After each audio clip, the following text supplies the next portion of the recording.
ప్రజల నుండి ఎదురవుతున్నటువంటి ఈ ప్రశ్నకు టీడీపీ అనుకో డైవర్షన్ పాలిటిక్స్ తగ్గించి వాస్తవాలు చెప్పమండి. వాస్తవాలు చెప్పండి, మాకు ఎలాంటి అభ్యంతరం ఏం లేదు.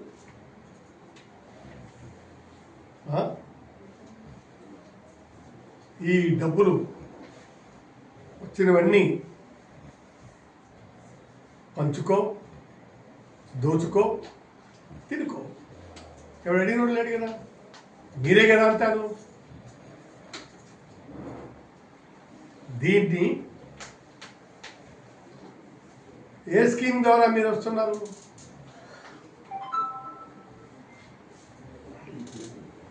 మీరు ఆలోచించండి.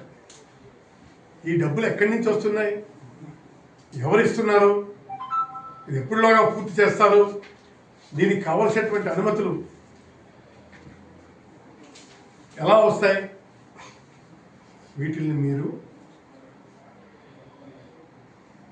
చక్కరైనటువంటి పద్ధతిలో మీరు మాకు ఎక్స్ప్లెయిన్ చేయాల్సినటువంటి అవసరం. ఇవేమీ మీకు అవసరం లేదు. మీకు కావాల్సినటువంటివన్నీ కూడా మీరు ఒక నిర్ణయం చేసుకున్నారు. దానికి అనుగుణంగా మీరు కొట్టేయడానికి సిద్ధపడ్డారు. దానికి అనుగుణంగా మీరు కార్యక్రమం రూపుదిద్దుకున్నారు. అంతే కదా. అందుకు ఎట్టి పరిస్థితుల్లో కూడా దీన్ని మేము ఎట్టి పరిస్థితుల్లో కూడా మేము అపోజ్ చేస్తున్నాము. మేము మావికన్నికి మద్దతు ఇస్తూ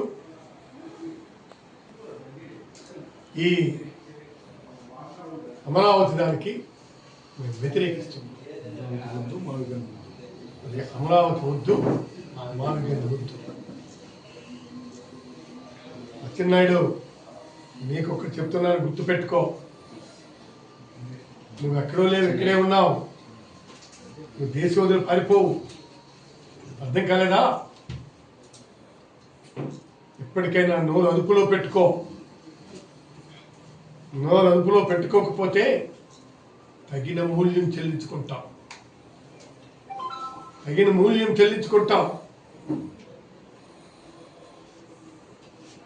ఎందుకు? దీనికోసం వాళ్ళు జగన్మోహన్ రెడ్డి గారు కామెంట్ చేసిన స్థాయికి ఎదిగావా?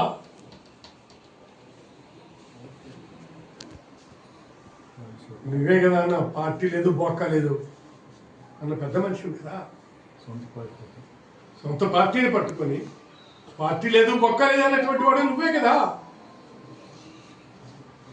నీ ఈరోజు ఏం మాట్లాడతాను?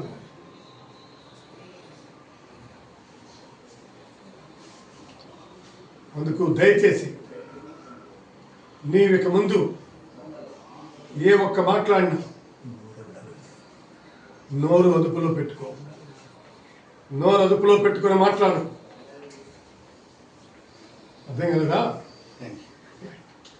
ఆయన ముద్ర ఎవరు జరపలేనటువంటి ఇవాళ అదే కాదు, ఎన్నో చేశారు. వీటిని జరపలేనటువంటి ముద్ర వేసినటువంటి ఘనత ఒక్క వైఎస్ రాజశేఖర రెడ్డి గారికి ఇచ్చింది. అయితే ఇవన్నీ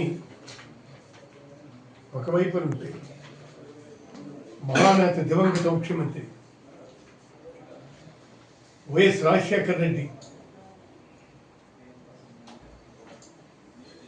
మంత్రి అచ్చెన్నాయుడు చేసిన దిగజారుడు వ్యాఖ్యలు మనం చూశాం. అసలు ఆయనకి ఏం తెలుసు? చనిపోయిన వ్యక్తిపై ఇలాంటి దిగజారుడు వ్యాఖ్యలు చేయటానికి సిగ్గుండాలి. కానీ ఇంకెవరి మీద అన్నా ఉంటే అర్థం ఉంది. ఈ రాజశేఖర రెడ్డి గారి మీద నువ్వు అనుచిత వ్యాఖ్యలు చేశావంటే దాన్ని ఏమనుకోవాలని చెప్పాను.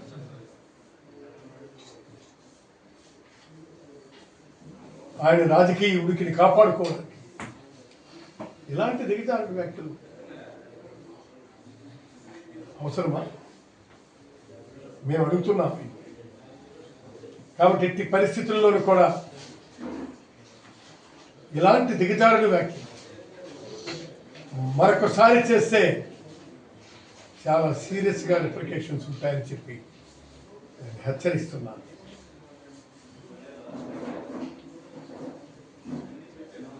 ఎర్రన్నాయుడు మరణంతో నీ హస్తం లేదా? ఆ రోజే అన్నారు చాలామంది.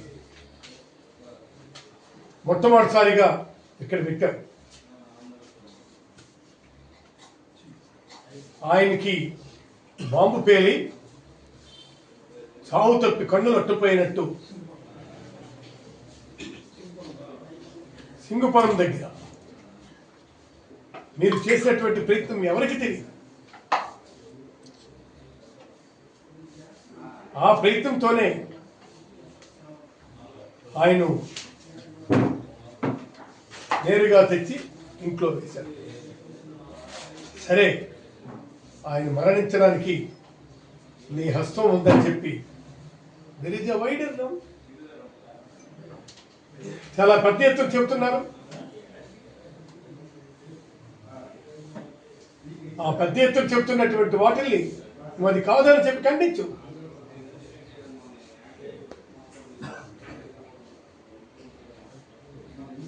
తర్వాత నువ్వు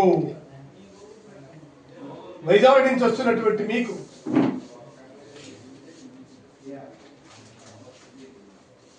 ఖచ్చితమైనటువంటి లారీ యాక్సిడెంట్ చేశారు. ఆ యాక్సిడెంట్లో మీ అన్నయ్య గారు చనిపోయారు.